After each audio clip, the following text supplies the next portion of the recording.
Hello प्यारे बच्चों, आज हम देखेंगे गॉस की प्रमेय।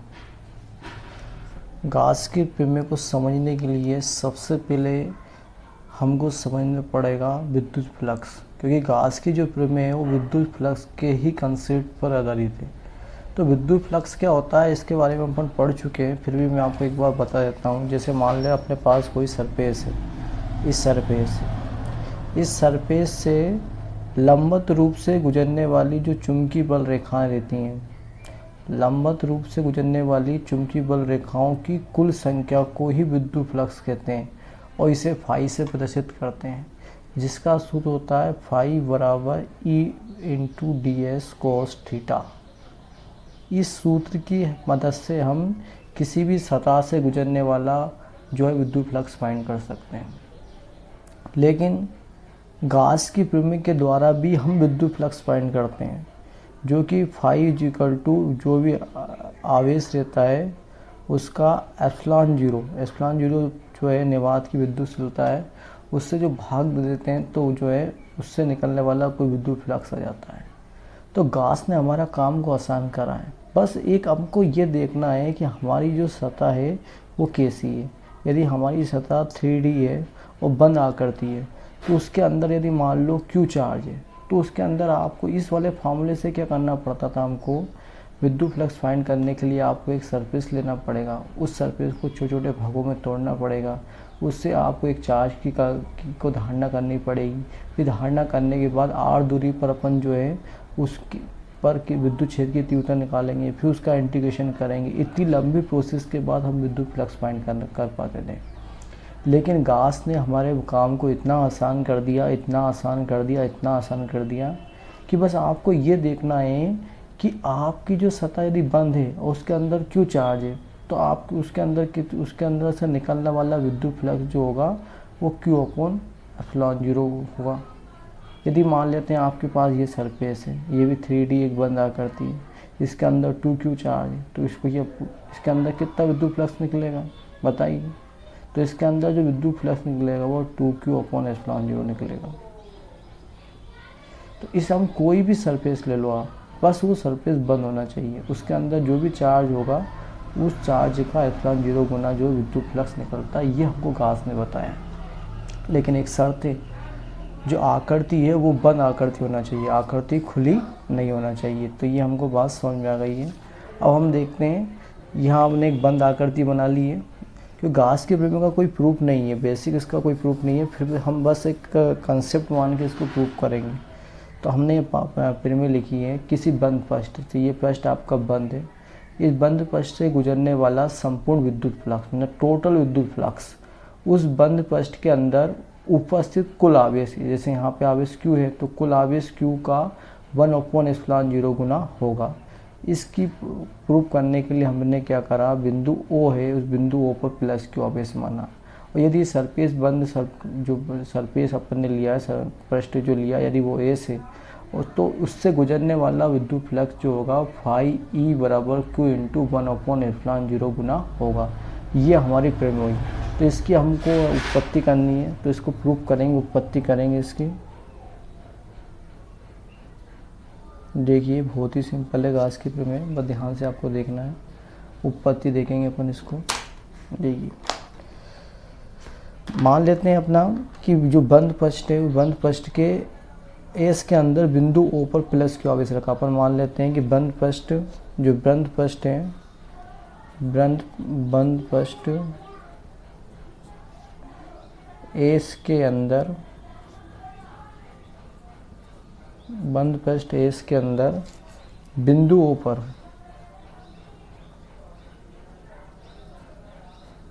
सही से बैठो यार, बिंदु O पर +Q आवेश रखा हुआ है, +Q आवेश रखा है। बिंदु O से, इस बिंदु O से ये दूरी r दूरी पर, बिंदु O से r दूरी पर कोई बिंदु P है, कोई बिंदु P अपन मान लेते हैं, ठीक है।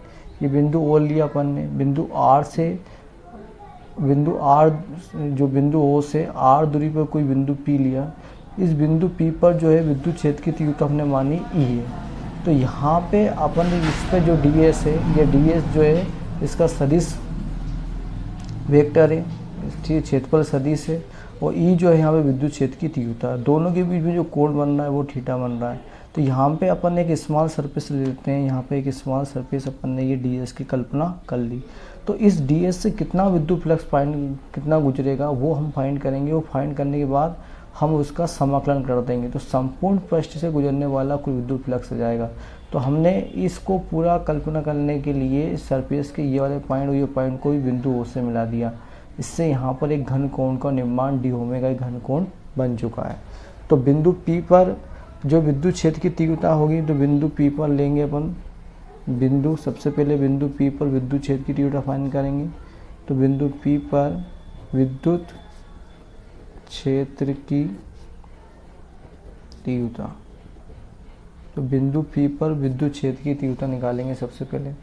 तो विद्युत क्षेत्र की तीव्रता का फॉर्मूला आपको पता ही है, क्या है, E बराबर 1/4 पाई एप्सिलॉन 0 Q, अपने चार्ज स्मॉल q लिया है तो स्मॉल q लीजिए आप, Q अपॉन R का स्क्वायर।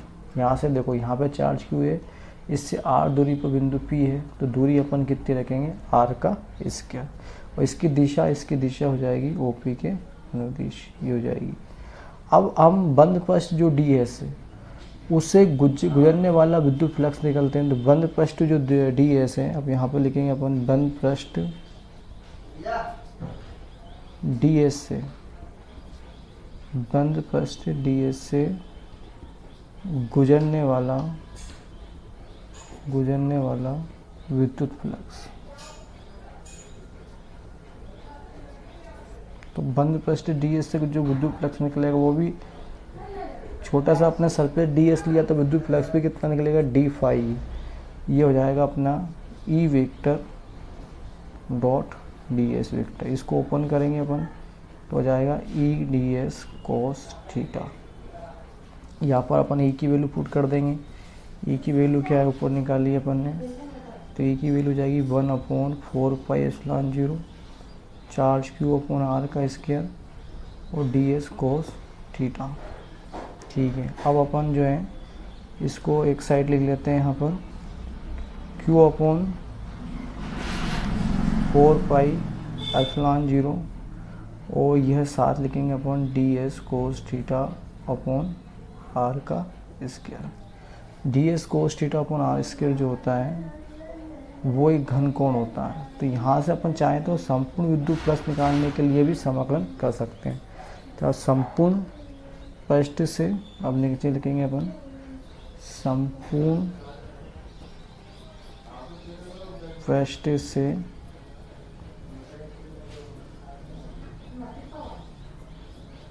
गुजरने वाला कुल विद्युत फ्लक्स। तो संपूर्ण पृष्ठ से कितना विद्युत फ्लक्स गुजरेगा, तो उसका दोनों तरफ समाकलन कर देंगे अपन, डी फाई बंद सरफेस के लिए कर रहे हैं, क्लोज सरफेस का साइन लगा देंगे, Q अपॉन 4 पाई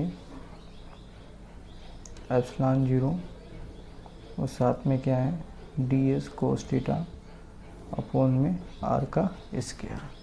अब जो कांस्टेंट है वो सब बाहर आ जाएंगे, तो यहाँ से Q भी कांस्टेंट है, 4 पाई एप्सिलॉन 0 सब कांस्टेंट है, तो ये सब बाहर ले लेंगे अपन।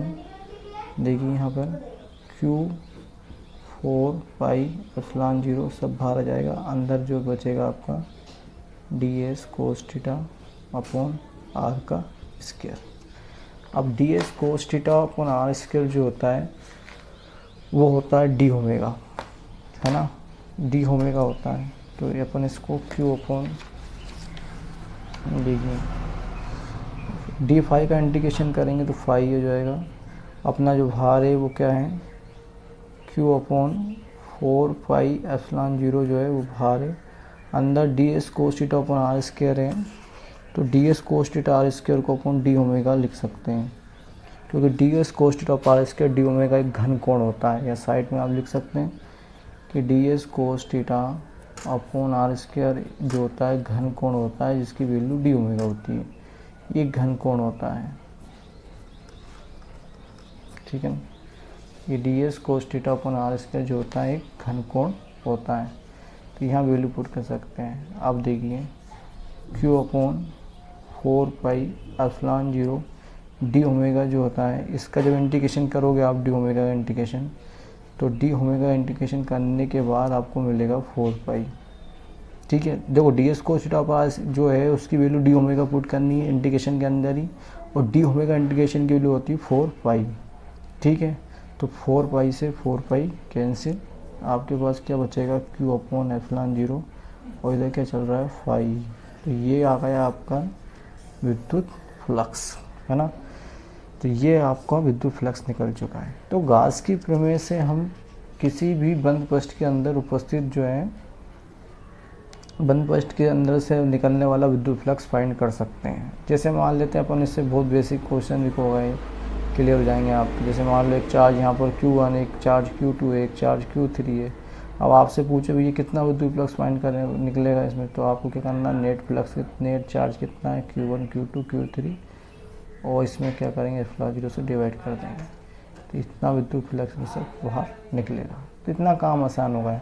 इसके बेसिक छोटे छोटे क्वेश्चन भी है, मैं एक दिन आपको वो भी करवा दूँगा। ठीक है, तो थैंक वॉच फॉर वीडियो। और आप टेलीग्राम ग्रुप से जुड़िए। हमारे टेलीग्राम ग्रुप में आपको और भी अच्छी अच्छी जो वीडियो मैथ्स की, फिजिक्स की वो भी मिलेगी। Unique coaching physics maths English Sanjay Sahu sir, इसमें सर्च करिए। नहीं मिलता तो यहाँ पर कमेंट बॉक्स में जो है मैं लिंक भी शेयर कर रहा हूँ, उस लिंक से जुड़ जाइए आप टेलीग्राम ग्रुप पर। क्योंकि बहुत से थ्योरी जो लिखवाना पॉसिबल नहीं होता, तो मैं आपको नोट्स सेंड कर दूँगा। तो बेसिक चीज़ें हैं वो मैं आपको समझा दूंगा, और उसके जो भी थ्योरम समझाऊंगा उसको हिंदी में या इंग्लिश में जो भी होगी आपको जो है टेलीग्राम ग्रुप में उसके नोट्स भी सेंड कर दूंगा। तो आप जुड़िए हमारे ग्रुप से। ठीक है, तो आज गाउस प्रमेय कंप्लीट हुई हमारी। Thank you.